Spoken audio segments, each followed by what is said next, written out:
La revista especializada en finanzas Forbes sorprendió a los sectores más críticos hacia el gobierno de Cuba, ratificando junto a la CEPAL que la economía de la isla crecerá en 2022 por encima de la de Washington, así como muchos de sus socios, una noticia que no le agradó a la Casa Blanca.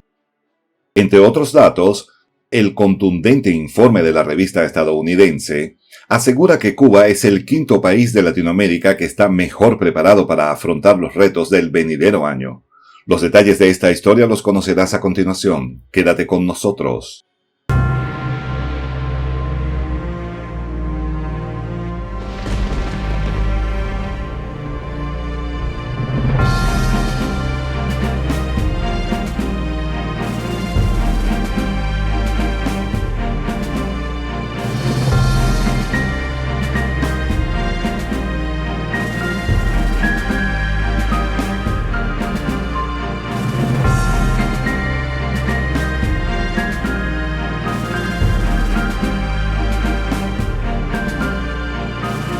Voz de la Patria Grande. Forbes lo dejó claro. A través de sus redes sociales, Cuba va a crecer en el 2022 y lo hará de una manera impresionante que dejará atrás incluso a uno de sus mayores verdugos, aunque a Biden le moleste la previsión porque deja en evidencia que no ha podido derrotar al gobierno cubano, ni siquiera con sus criminales sanciones. En un gráfico que incluye a todos los países de Latinoamérica, Forbes presentó las estimaciones de la Comisión Económica para América Latina y el Caribe, es decir, la CEPAL, sobre el crecimiento de estas naciones en las que se estima que Cuba presente un incremento en su desarrollo de 4,1%. La cifra, aunque es un poco más modesta que la de Panamá o República Dominicana, sirvió para que la economía de la isla se ubicara en el cuarto lugar entre las proyecciones presentadas por la CEPAL, de 19 países, que se espera tengan una mejoría en su economía durante el 2022.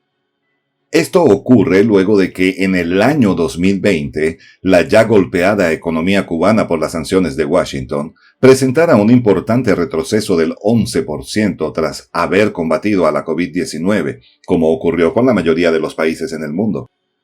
Las estadísticas sobre el incremento de Cuba contrastan con las previstas por Goldman Sachs para Washington, que aseguran que la economía de este país crecerá un 3,8%.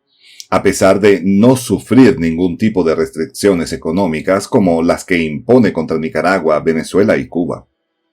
De acuerdo con el economista de Goldman Sachs, Joseph Briggs, la variante Omicron del coronavirus podría ralentizar la reapertura económica durante el año 2022, lo que podría concretarse por el oscuro panorama que presenta actualmente Washington con respecto a la cifra de contagios por esta nueva cepa.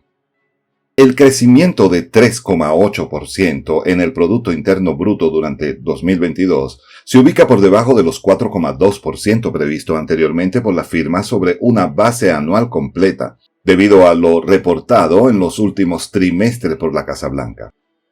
Esta reducción en la previsión es la menor de todas las economías que integran el grupo de los 7. Además, expertos han asegurado que los niveles de crecimiento que tenían en este país antes de la pandemia podrían no regresar sino hasta el 2024.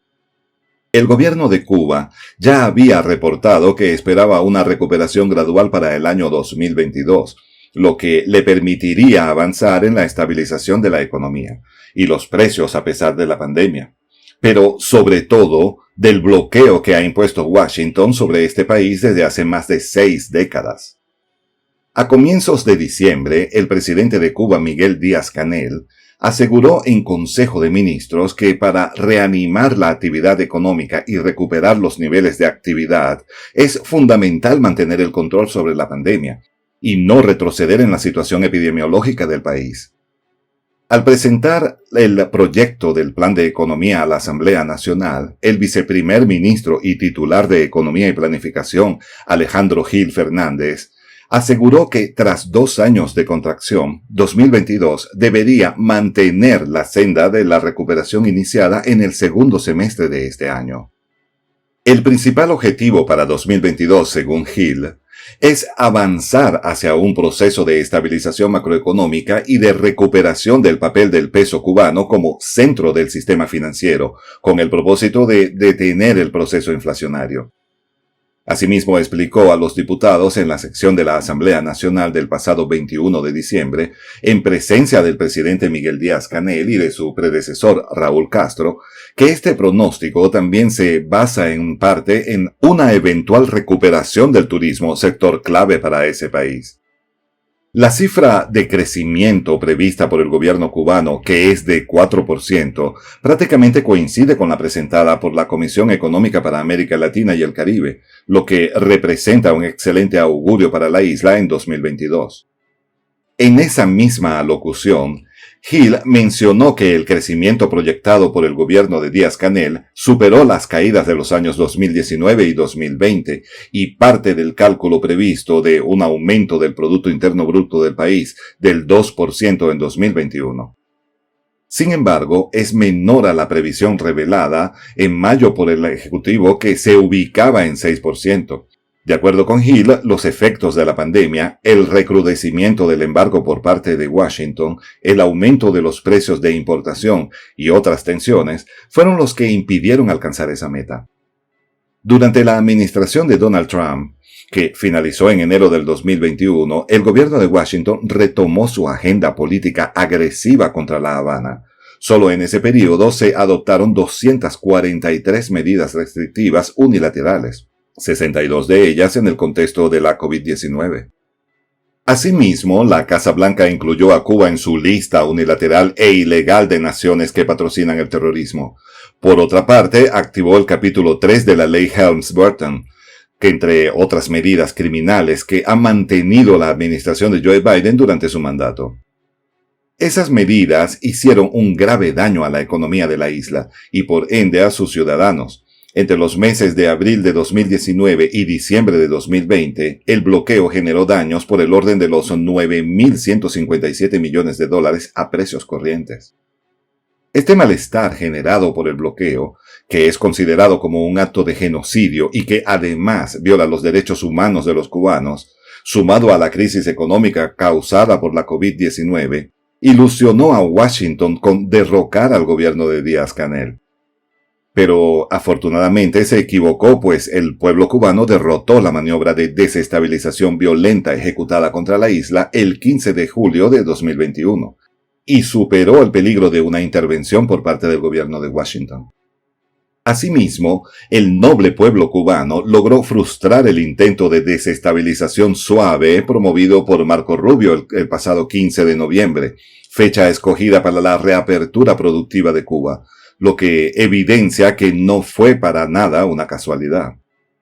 Aún así, Washington está viendo cómo la economía de Cuba va camino a su recuperación, una que le supera y que tiene muchos más méritos por la grave situación que atraviesa la isla y que no ha sido impedimento para que el pueblo continúe luchando por el desarrollo de su país. La Casa Blanca también tuvo que ver cómo creció el reconocimiento a La Habana en espacios tan importantes como las Naciones Unidas, la Comunidad de Estados Latinoamericanos y Caribeños y la Unión Económica Euroasiática. Toda una derrota para el gobierno más injerencista del mundo. Soy el J, Juan José del Castillo, director del canal Prensa Alternativa. Si quieres ser parte de la comunidad de la Patria Grande, suscríbete a nuestro canal. Si es que quieres que te lleguen las notificaciones cada vez que subimos un video, activa la campanita. Si quieres apoyar a nuestro canal económicamente, puedes hacerlo a través de PayPal. El enlace está en la descripción del video. A nombre del equipo de Prensa Alternativa, me despido con esta expresión en el quechua milenario, Tupananchis Kama, cuya traducción es hasta volvernos a encontrar.